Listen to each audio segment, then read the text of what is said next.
guys, so we are back with the chapter of solutions. हमने last time बहुत ही कम theoretical data पढ़ा क्योंकि हम लोग राउल्ट्स लॉ कर रहे थे. बहुत ही important law था. उसके बहुत सारे MCQs, numericals हमने try किए and I hope हम लोग अब उससे आगे बढ़ सकते हैं.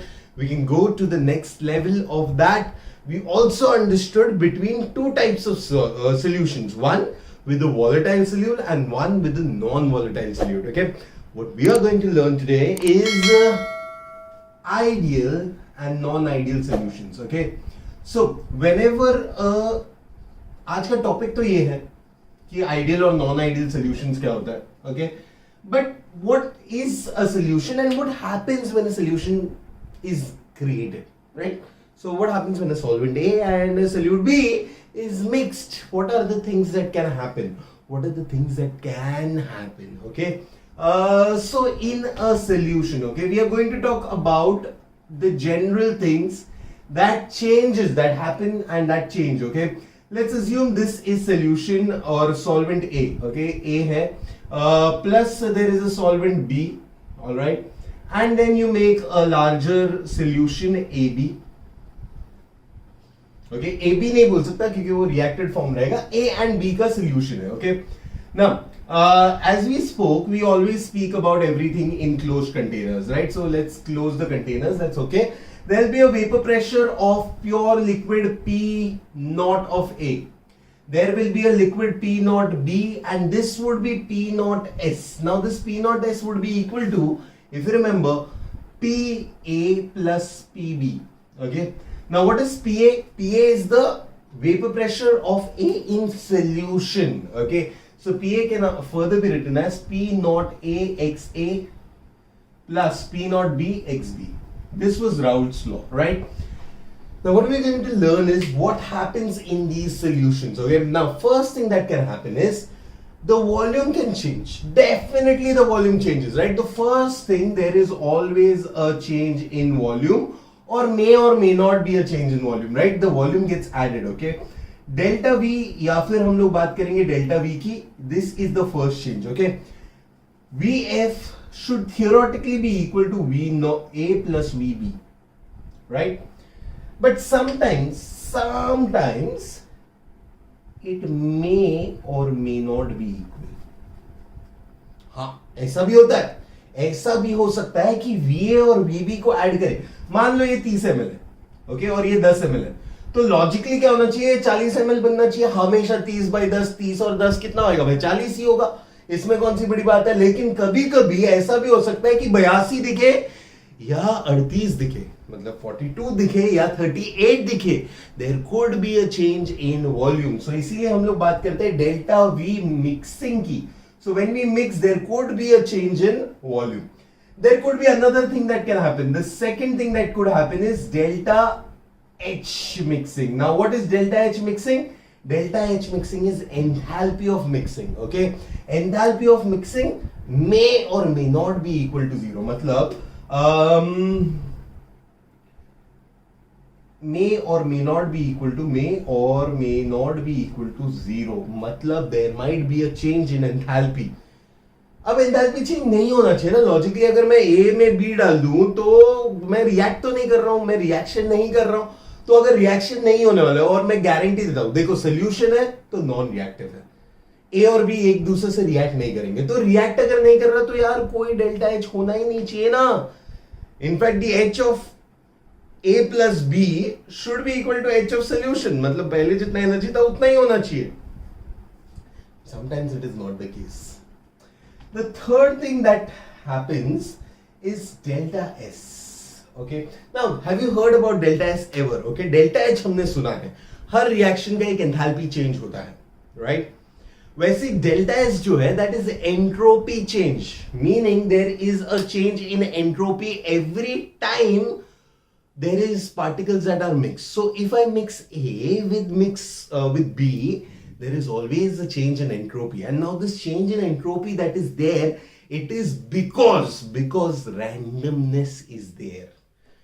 एंट्रोपी का मतलब ही होता है रैंडमनेस. ओके, सो ये एंट्रोपी का मतलब क्या है? रैंडमनेस. अब ये जो एंट्रोपी है वो क्या है? पार्टिकल्स हिल रहे हैं, ए हिल रहा है, बी हिल रहा है। जब पार्टिकल्स मूव कर रहे हैं तो पार्टिकल्स जब बढ़ेंगे तो और भी ज्यादा मूव करेंगे। तो याद रखो, ए मूव कर रहा है, बी मूव कर रहा है, लेकिन जब दोनों को मिलाएंगे तो डेफिनेटली ए और बी ज्यादा मूव करेगा। So delta S is always greater than 0। यहां पे मैंने टर्म्स यूज किया, मे और मे नॉट, मे और मे नॉट, यहां पे it will be always greater than 0. Similarly, the fourth thing that we have to speak is delta G. Now, what is delta G? Delta G is Gibbs free energy. Okay? कोई भी चीज अगर अपने आप होती है तो उसको हम लोग बोलते हैं स्पॉन्टेनियस। फॉर एग्जाम्पल, अगर मेरे हाथ पे अगर एक मच्छर आया तो मैं खुद को थप्पड़ नहीं मारता हूं, मैं मच्छर को मारता हूं। That is very spontaneous of me, right?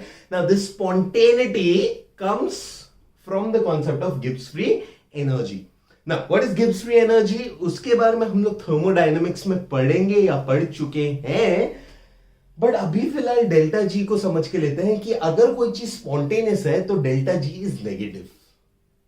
अगर कोई चीज स्पॉन्टेनियस है तो डेल्टा जी इज नेगेटिव। यहां पे delta G will always be negative whenever you are mixing two solute and solvent to make a solution. Delta G will always be less than 0, will always be negative, meaning mixing of solutions will be spontaneous. समझ रहे हो आप? Okay, so this is the concept of delta V, delta H, delta S, delta G. अब ये होता क्यों है? Okay, ये होता है because of one and only one reason. हाँ, मैंने बोला हमेशा फिजिकल केमिस्ट्री में इनके बिना तो हम लोग कोई कॉन्सेप्ट को समझ ही नहीं सकते हैं। एंड ये क्या है? Intermolecular forces.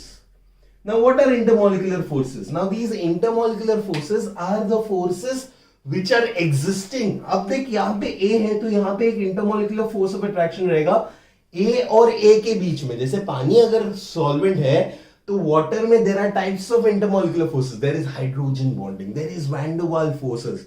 All right, and if sugar is B and B, so there will be at least van der Waals forces.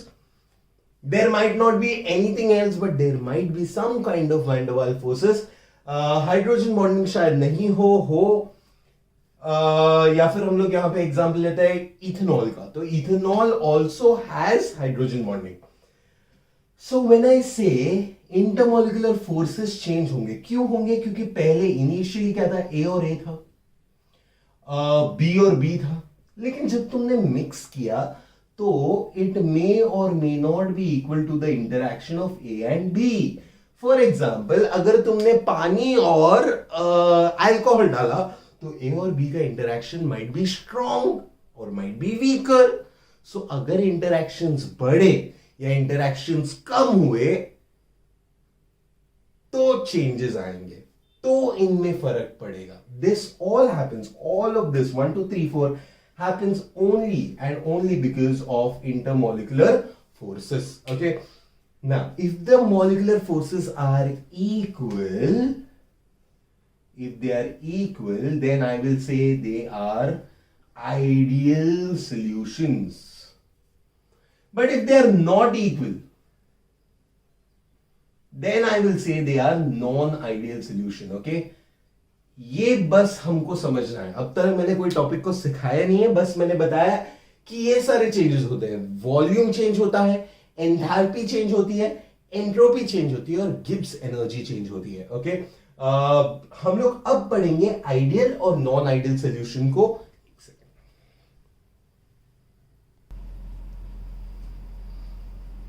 Okay, so now we are learning ideal and non ideal solution में फर्क क्या है। Okay, now फर्क की बात आती है एक और एकमात्र लॉ से, that is Raoult's law.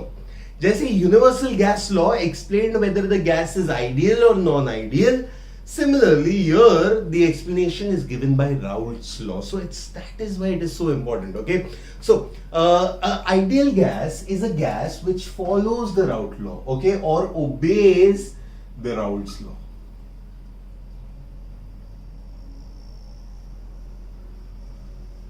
Meaning for that solution, PS would be equal to P naught of A XA plus P naught of B XB will always be equal to that. Okay, for a non-ideal solution, however, remember that it does not obey, meaning it may or may not, or it might be more or it might be less. Okay, does not obey the Raoult's law, meaning for that case scenario, I will say either PS would be greater or would be smaller than P naught of A XA plus P naught of B XB. This is very important to understand. It is equal to, but it is either a little bigger or a little smaller. Okay, that is the main fundamental law. And why does this happen? Because here AA interactions and AB interactions are equal to, AA interactions and BB interactions are equal to AB interactions. This is the main reason. And non-ideal क्यों है? क्योंकि A के interactions और B के साथ के interactions are not equal to A और B के interactions. So either these interactions are more stronger or they are weaker. Okay. So what happens when the interactions are same? Just think about it. Okay. Interaction अगर same है तो अगर A और A इतना जगह ले रहा है और B और B इतना जगह ले रहा है, अगर मैं A और B को मिक्स भी करता हूं तो वो फिर भी उतना ही जगह लेंगे क्योंकि उनका स्पेस सेम है, इंटरैक्शन सेम है। तो A और B के बीच में पहले जितनी जगह थी उतनी जगह थी, मतलब जगह अगर सेम ले रहा है तो volume will be the same. Volume will not increase, will not decrease, है ना? Volume will remain the same. Okay, so I will say that delta V mixing is equal to 0, or in other words, V final is equal to V of A plus V of B. Now, why does this happen? क्योंकि भाई ना particle pass आता है ना particle दूर जाता है। Imagine अगर इंटरैक्शन स्ट्रॉन्ग है, मतलब अगर A और A इतना जगह ले रहा था और B और B भी उतना ही जगह ले रहा था, बट क्या हुआ? ए और बी का इंटरैक्शन स्ट्रॉन्ग निकला, तो क्या होएगा? ये सीन होएगा।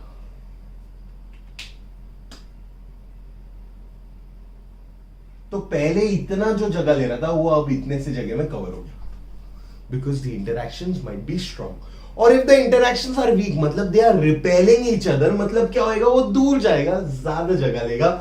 इन either case delta V will not be equal to 0 and delta V F में और मे नॉट, बड़ा भी हो सकता है छोटा भी हो सकता है, from V A plus V B. Got it? Now the next thing we are talking about is the enthalpy change. Now talk to me about enthalpy, come on, मेरे को बोलो बॉन्ड बनाने में एनर्जी लगती है या बॉन्ड तोड़ने में? हमको पता है, देखो जो हम लोग खाना खाते हैं फॉर एग्जाम्पल, हम लोग को उससे एनर्जी मिलती है क्योंकि हम लोग कॉम्प्लेक्स खाने को सिंपलर प्रोटीन्स, कार्बोहाइड्रेट्स, फैट्स में कन्वर्ट करते हैं। मतलब कॉम्प्लेक्स चीज जब टूट के सिंपल होता है तो एनर्जी मिलता है। तो bond breaking gives energy and bond breaking requires energy. It requires energy to break it down and bond बनने में एनर्जी रिलीज होता है। ओके, वापस एक बार समझो, बॉन्ड जब भी बनेगा तो एक स्टेबल बॉन्ड बनेगा। There will always be bond which becomes more stable. So जब भी बॉन्ड बनेगा तो एनर्जी रिलीज होगी। बॉन्ड क्यों बनता है, या फिर मैं बोलूंगा कि यार रिएक्शन क्यों होता है? रिएक्शन इसलिए होता है ताकि वो स्टेबलर फॉर्म हो। Stabler form will be less energy, मतलब bond formation will always release energy and bond तोड़ने में it will absorb energy. Okay, now when you are turning it, okay, third part के लिए मैं बात करता हूं। जब हम लोग ए और ए के इंटरैक्शंस को तोड़ते हैं, okay, so here we will absorb energy. Absorb energy क्यों? क्योंकि हमको ये इंटरैक्शन तोड़ने हैं, हमको अलग करना है ए को बी को अलग करना है ना? यहां पे जब ए और ए के बॉन्ड को तोड़ना है तो इस तोड़ने के लिए हमको क्या लगता है? अब्सॉर्ब लगता है एनर्जी। और जब बॉन्ड बनता है तो क्या होता है? एनर्जी रिलीज होता है। ओके, अगर they both are equal, if the energy is equal then delta H mixing will be equal to 0, क्योंकि जितना एनर्जी अब्सॉर्ब हुआ, जितना एनर्जी तोड़ने में लगा, उतना ही एनर्जी जुड़ने में रिलीज हुआ। मतलब जितना एनर्जी लेके मैं टूटा उतना ही एनर्जी रिलीज करके मैं बन गया। ओके। बट अगर वही केस में ए और ए तोड़ने के लिए और बी को तोड़ने के लिए जितनी एनर्जी लगती है, it might or might not be, it might be greater also, it can be smaller also to the release energy. Release energy का मतलब क्या? जब A और B का बॉन्ड बनेगा और B और A का बॉन्ड बनेगा तो the energy may or may not be equal. If it is not equal, it may or may not be equal, तो क्या होगा? डेल्टा H जो होगा mixing will either be greater than 0 or it will be smaller than 0. But definitely I will say it might not be equal to 0. So delta HF will either be greater or smaller than enthalpy of A plus enthalpy of B. Right? Now moving on to the fourth point. Okay, fourth point क्या था? Entropy का था. Entropy हमेशा क्या होगी? ज्यादा होगी. Entropy हमेशा क्या होगी? ज्यादा होगी. Both cases में delta S will increase.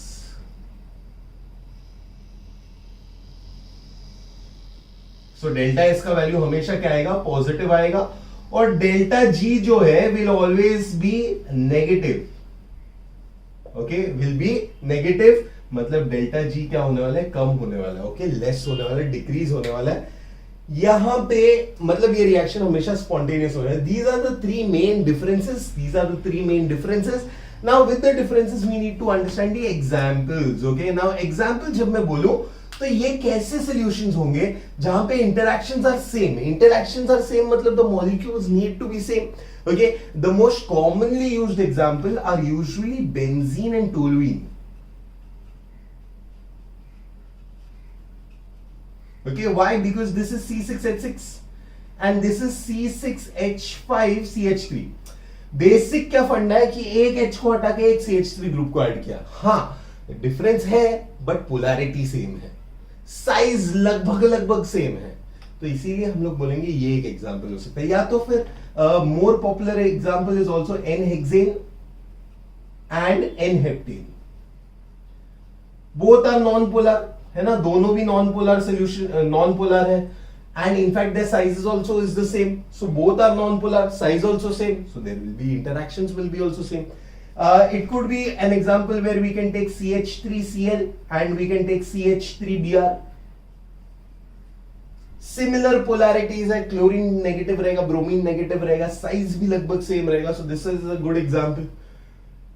Non-ideal में क्या examples ले सकते हैं हम लोग? यहाँ पे examples लेंगे दो एकदम ही अलग अलग. okay, so something like a CH3Cl reacting with something like CH3CO CH3. all right,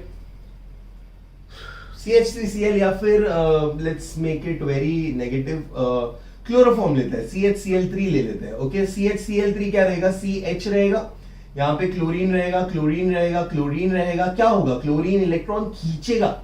जब इलेक्ट्रॉन खींचेगा हाइड्रोजन को झक मार के देना पड़ेगा. वो तो गरीब इंसान, उसके पास किधर कुछ पावर, वो क्या हो जाएगा? पॉजिटिव चार्ज हो जाएगा, है कि नहीं? अब यहां पे क्या है? तेरा CH3 है which is bonded to a C which is bonded to a CH3 which is bonded to an oxygen. Now as you all know oxygen के पास एक चीज तो हमेशा पड़ी रहती है, that is lone pair. So अब lone pair क्या होगा? Lone pair will be taken by hydrogen. पहले there were no interactions which were very strong. यहाँ पे क्या था? वैन डर वाल फोर्सेस था. यहां पे भी क्या था? वैन डर वाल फोर्सेस था. हाँ कि नहीं? दोनों जगह पे जब वैन डर वाल फोर्सेस थे, यहां पे अचानक से किस टाइप का बॉन्ड बना? हाइड्रोजन बॉन्ड बना. And because interaction increase their could be a volume decrease. क्योंकि इंटरैक्शन बढ़ा तो पार्टिकल्स पास आएंगे ना, पार्टिकल्स पास आएंगे तो क्या होगा? वॉल्यूम कम होगा. तो वैसे ये आइडियल होंगे और ऐसे नॉन आइडियल होंगे. नॉन आइडियल में आप कई सारे एग्जांपल्स ले सकते हैं, दो अलग अलग टाइप के compounds. Like for example ammonia compound, NH2 compound and a ketone compound, alkyl halide and a carboxylic acid. Okay, even an example would be acid and water. Okay, acid and water, or I'll better say strong acid and water. Any strong acid, H2SO4, HCl, HNO3, hydrogen iodide, HF, पानी के साथ हमेशा एक non ideal solution बनाएगा. Okay, got it? पक्का समझा है आपको? आगे बढ़ते हैं, टॉपिक को आगे खींचते हैं। आइडियल समझा, नॉन आइडियल समझा। अब आइडियल में तो ज्यादा कुछ फर्क नहीं पड़ता, ये सब 0 0 0 ही है। यहां पे हमने दो केस सिनेरियो पकड़ा, या तो बढ़ेगा या तो घटेगा। तो ये बढ़ना और घटने को वापस थोड़ा एक बार समझते हैं।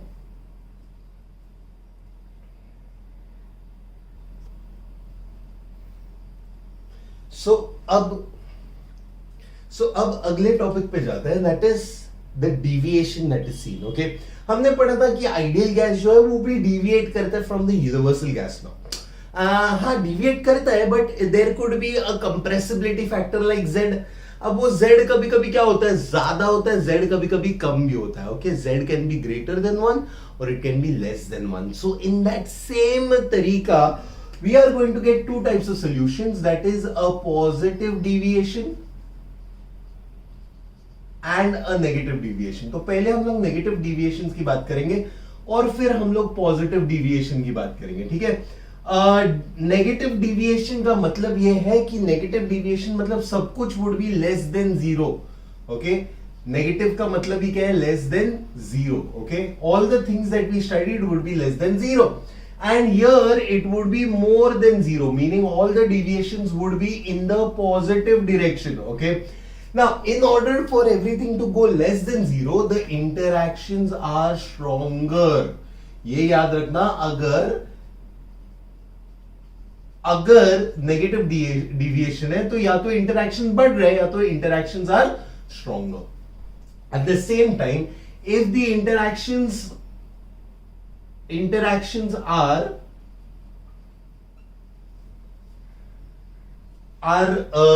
decreasing, okay, या तो फिर वीक इंटरैक्शंस है, तो हम लोग बोलेंगे कि ये क्या है, पॉजिटिव डिविएशन है ना। इन दोनों को समझने के लिए हमने एक ग्राफ बनाया था। अगर आपको याद है, ये ग्राफ था प्रेशर का ग्राफ।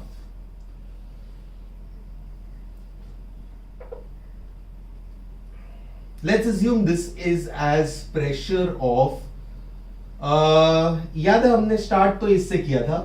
यहां पे मैंने लिखा था कि XA is equal to 0, XB is equal to 1। मतलब ये जो रहेगा this would B pressure. XB is equal to 1 मतलब क्या, पूरा का पूरा B है, मतलब प्योर B सोल्यूशन है। अगर प्योर B है तो ये जो रहेगा that would be P naught of B। Okay, या तो फिर हम लोग जैसे टेक्स्ट बुक में वैसे ही पढ़ते हैं, P नॉट ऑफ A को लेके।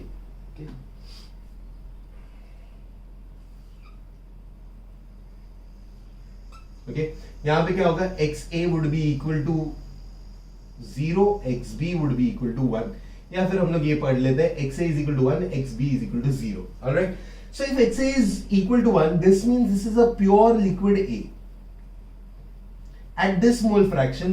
X है यहां पे, at this mole fraction I would say this is a pure liquid A and this is nothing but P naught of A, right? At the same time यहां पे क्या होगा, XA would become 0 and XB would be equal to 1। XB would be equal to 1 का मतलब क्या है, this is pure liquid B।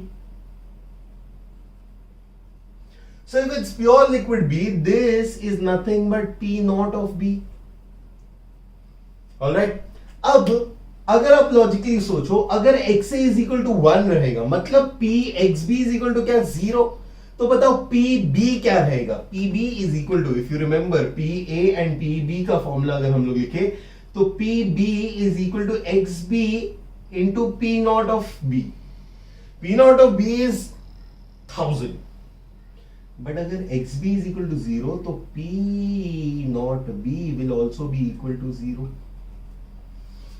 मतलब जैसे जैसे मोल फ्रैक्शन कम होते जाएगा वैसे वैसे प्रेशर कम होते जाएगा। ये हमने किया है, मैं फिर भी तुमको याद दिला रहा हूं।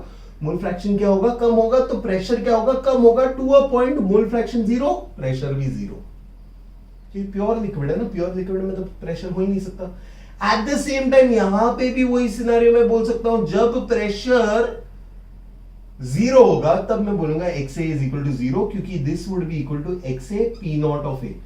P नॉट ऑफ A 10,000 भी है, बट ये अगर 0 है तो फिर 0 है। यस, नाउ अगर PS की बात करते हैं तो what is PS equal to, PS would be equal to a line on this where PS is equal to P naught of A XA plus P naught of B XB, right? PS का जो value रहेगा यहां पे रहेगा P naught of A XA, P naught of B XB. Now when this is a value, ये होता है for an ideal gas. ये जो ब्लू में मैंने लिखा है, this is for an ideal gas. Sorry, ideal solution. It will follow, obey Raoult's law. This is what Raoult's law. So it will obey it, and it will be equal to this. But what if it's a non-ideal solution?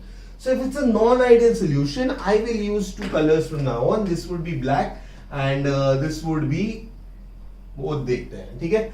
अब ये जो negative deviation है, इसका मतलब क्या है? Increase in interaction, मतलब ए का जो इंटरेक्शन है, बी का जो इंटरेक्शन है, उससे स्ट्रॉन्गर है इंटरेक्शन ऑफ ए और बी का.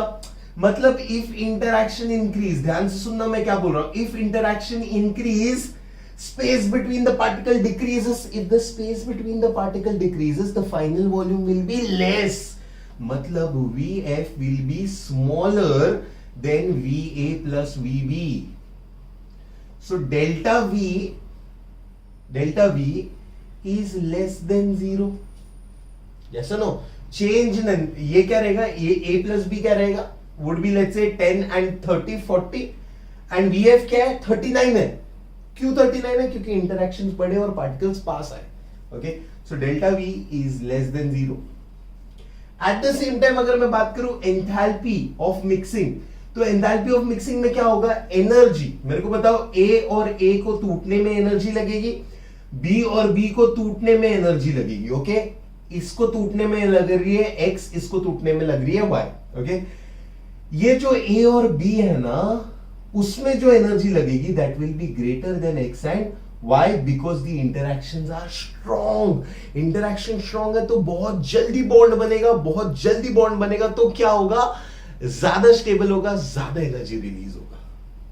सो it would be greater than X plus Y, therefore delta H mixing is less than 0, क्योंकि ज्यादा एनर्जी रिलीज हो रही है. मतलब delta H mixing is negative value. If it is negative का मतलब क्या, it's a exothermic process.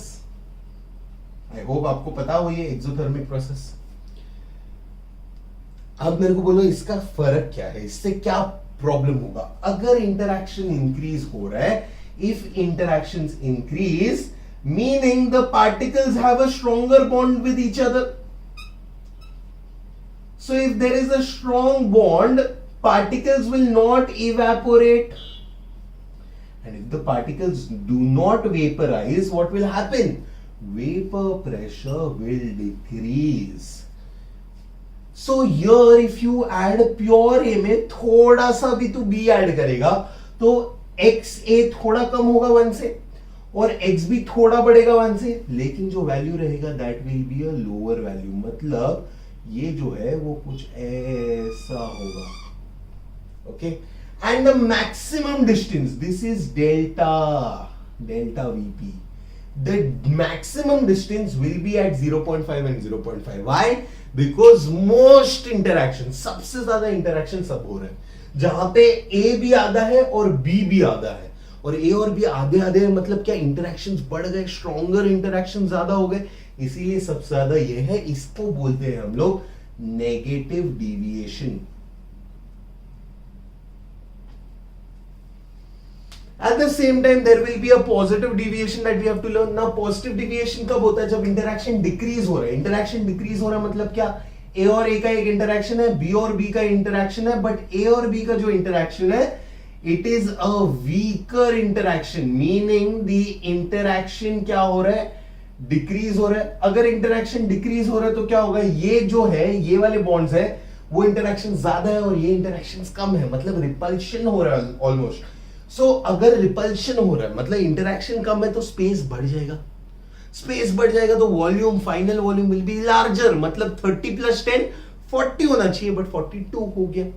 So VF will be greater then 0, meaning VF is greater than VA plus VB. Alright, So here it's a positive change. Okay, same thing. H mixing will also be क्या greater than zero. Greater than zero मतलब क्या? It's an endothermic process. Now why it's an endothermic process? भाई क्योंकि A और A टूटने में energy लगेगी, B और B टूटने में एनर्जी लगेगी. अगर इधर X एनर्जी लग रही है, यहां पे Y एनर्जी लग रही है, लेकिन A और B बनने से X plus Y energy release नहीं हो रही है, कम एनर्जी रिलीज हो रही है. क्यों कम एनर्जी रिलीज हो रही है बताओ? क्योंकि यार ये बॉन्ड क्या है? वीकर है, मतलब it is less stable. Less stable मतलब कम energy. So this will be exactly opposite. यहां पे क्या था? Delta H was greater, meaning interactions were stronger, right? Here क्या रहेगा? Interactions of A and B is stronger. Similarly, if interactions increase, okay, if interactions increase तो क्या हुआ था? Strong bond बना था. But अगर interaction decrease होता है तो क्या होता है? Bond क्या हो जाता है? Weak होता है. अगर bond weak होता है तो particles तो और easily निकलेंगे ना यार. Vapor pressure और बढ़ेगा. Surface पे particles को कम चीज hold करेगा. Vapor pressure क्या होगा? Increase होगा. और अगर वेपर प्रेशर इंक्रीज होगा तो क्या हो सकता है? ऐसा एक सिचुएशन हो सकता है. Okay, so there is maximum deviation at what point? Delta VP सबसे ज्यादा किस पे होगा? 0.5 के टाइम पे होगा. Okay, so this is the concept of negative deviation and positive deviation. Okay, now positive deviation में there are two types, type 1 and type 2. Okay, not very important, बस जानना जरूरी है. जब नेगेटिव डिविएशन है तो वैल्यू हमेशा कम हो रहा है तो प्रॉब्लम ही नहीं है.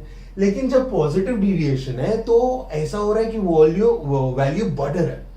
तो अगर ऐसा सिनारियो है कि ए और बी में बी अगर ए में ऐड किया, थोड़ा ही ऐड किया, बट अगर रिपल्शन बढ़ गया तो ए एक दूसरे को पकड़ के बैठा था, बी ऐड होने की वजह से रिपल्शन बढ़ा. रिपल्शन बढ़ने की वजह से क्या हो गया? पार्टिकल्स ईज आउट हो गए और इजीली निकल गए. Vapour pressure could be greater, it can be greater at some point P A can be greater than P naught of A. This is type 2. okay, rarely कभी पूछा जाता है, but there are two types of positive deviation. One where the vapor pressure of each component cannot be greater than the pure liquid. Two where the vapor pressure of each component can be greater than the pure component. I hope ये सारी theory आपने अच्छे से notes बनाई और आपको अच्छे से समझी है. I will be back with the next part of the chapter, that is colligative properties. Thank you so much.